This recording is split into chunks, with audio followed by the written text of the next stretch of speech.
they not your friend. They not your friend. They not your friend. Are you stuck in the nice club like me? I've had quite the revelation, especially the past few years. God has really taught me to know who your Judases are and who your fake friends are. And a lot of you guys, this is for you guys who are struggling with, I want to be a good Christian. I want to love people to the utmost, but you kind of just feel like you keep getting that big old backstab and you're like, oh, why does this keep happening to me? Look, Jesus didn't let the crowd push him over the cliff, okay? He knew he had a destiny to fulfill on the cross. So we got to remember, we're not doormats as Christians. We're taught in church to, love all the time. But sometimes love can be walking away. Sometimes love can be silence. Jesus was always silenced before his accusers. So we have to, I think the best gift that we can get from God, literally, I think is the best one, is discernment. If we pray for this, seriously, it's life-changing. And this is not about being bitter. This is not about, being angry. This is 101 school of self-respect. And when you self-respect yourself, people respect you also.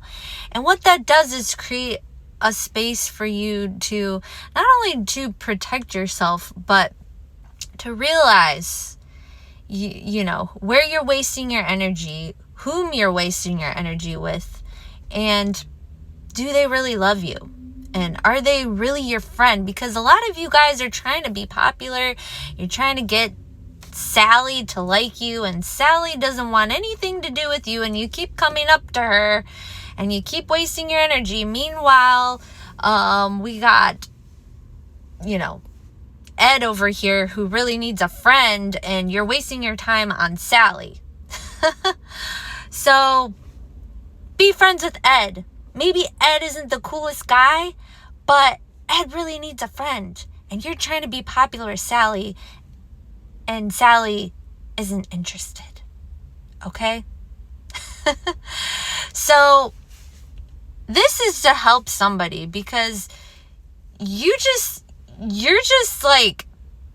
in this space of where, your cup is empty, and you keep filling this other person's cup to overflow, and they keep taking because you keep giving and giving, which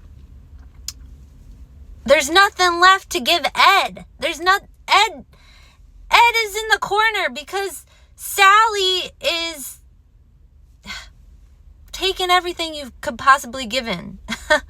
So poor old Ed, who needs a friend, is just wishing you would have the energy, but you barely have energy for yourself, okay? Because you've given it all away. You're trying to climb up the ladder at work. You're trying to climb up the ladder, but guess what? You got to keep yourself there.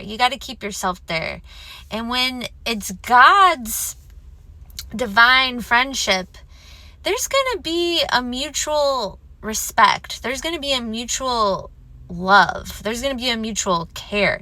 Not that we're not supposed to love our enemies and all that stuff, but there's going to be a mutual friendship, a friendship that sticks closer than a brother.